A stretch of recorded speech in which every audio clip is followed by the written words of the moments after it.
Hi folks, we're doing a bit of an update today on the new section, the slightly more modern era distribution firm, the hard standing. What I've done is got some like DAS modelling clay, a rolling pin, smushed it all in, then got a flexible ruler and then just carved. You can't see much of it left now because it's all been done, but essentially just do that between the rails, and what it does, see that, look, any bits that are proud of the rails get cut up, and what you're left with is something that's relatively flat and what do you call it? Then you just go over that, but obviously real concrete cracks, so you've got a really nice natural looking thing to it. The rails are exposed so you can just clean them.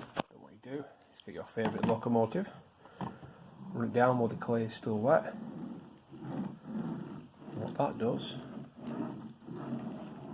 see, I'm using an old one because that's got really deep wheel flanges, and I know then that if these wheel flanges go through, because these are the deepest ones that I have, then all my new rolling stock wheel flanges will also go through. It's probably the easiest and cleanest way I know of doing hard standing. The other method involves mixing grout and all kinds of messy procedures, and I think this one just makes things look a bit better. Obviously we'll get a bit of weathering on that, do a bit of tidying up down there, blend it in a bit more, get a bit around that edge. I think we should have enough left over there.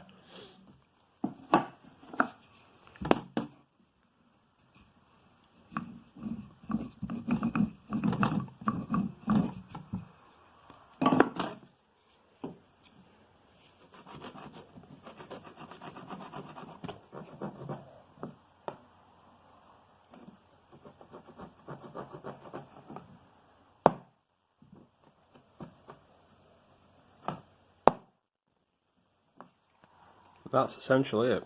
Got a bit of clay left over. I've used pretty much a full pack of the DAS modelling clay.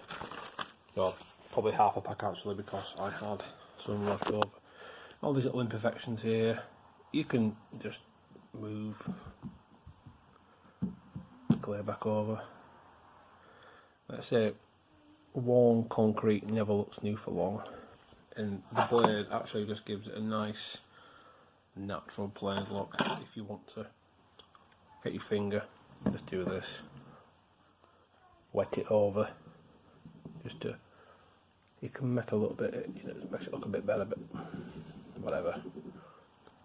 So like on these bits here, you can just do it like this, or you can get a bit more, plop it on, like this bit here, it's a bit too natural, so pop that on there. Get the pin, fill the crack in, and then just cut it out again like before. There you go. They're all level again. These little cracks again all add to the realism. When we come to weather it, we can put maybe a bit of greenery in there, a bit of ballast, bit of scatter, or if you want you can get some real light filler, do it in, sand it in, it'll be perfect. But concrete is really perfect. The edges, though they look rough now, they actually lead down in a bit of a slope, so we can put some dirt ballast concrete on there and that'll bed it all in nicely. Right, so here we are now in the AM, the day after. The first bit of the hard standing is nice and dry. I scored it last night with a blade just to represent the expansion gaps you get with concrete. But all these cracks and stuff, this is what I wanted, because now I can fill those with dirt, weathering, bit of moss, bit of fluff, bit of shit, and it's just going to bring the whole thing together nicely. Today, bit of ballasting. Got this legacy ballast from DCC Concepts, really nice fine stuff. Actually smells really nice, weirdly enough.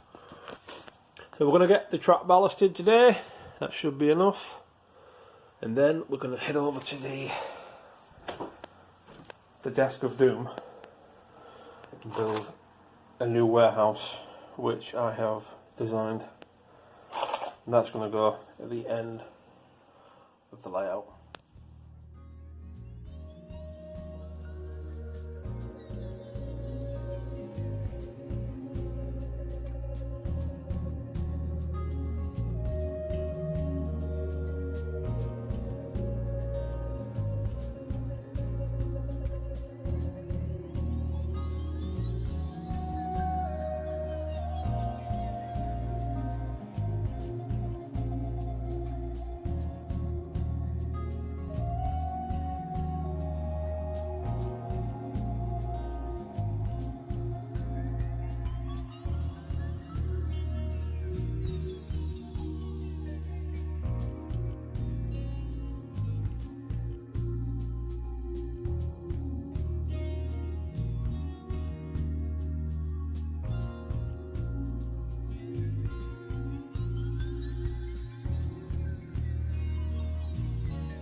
Right then, there we are. That's the warehouse done. Obviously it's semi low relief.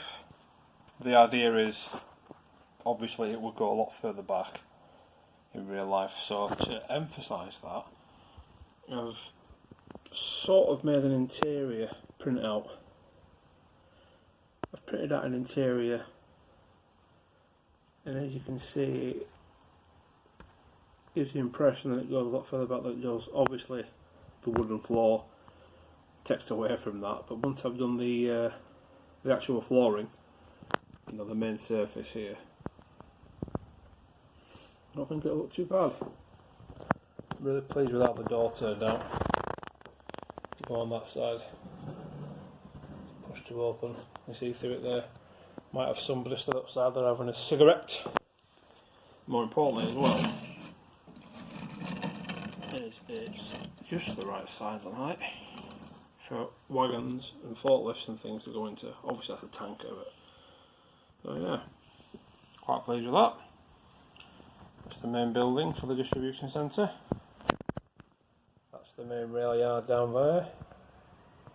This bit here will be gated, so that bit there will still be accessible to thieves and what have you, but the main part, everything will be stored in there anyway. Plus there'll be security guards. Right then, on with the ballasting next, I think. So then, all that's left to do now is some ballasting in this little section here. Now I do have an auto ballaster, but I've found that all that does is, no matter how much you fill with the settings, it just spills ballast everywhere and you've got to go over it anyway. So reverting to type and using the Mark 1 teaspoon. Let's crack on.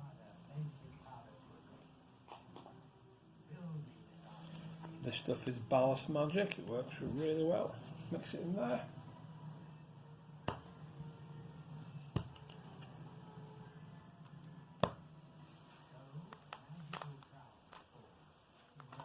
All we need to do then, mix it up.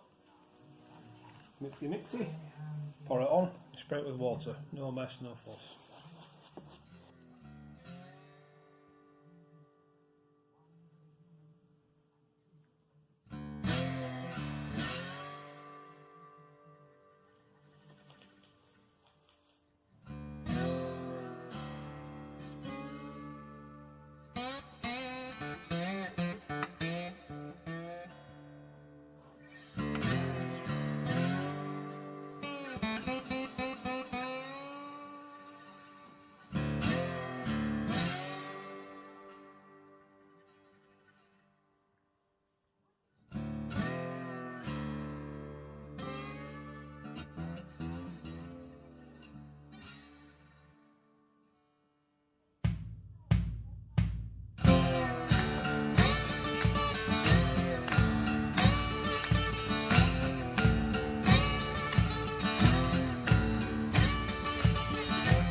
There we are.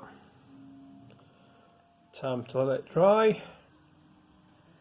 All the points still move, which is good. Very good. Right then, once that's dry, we'll continue. Thanks for watching, folks. There will be hopefully another video not too long in the future. Cheers for now.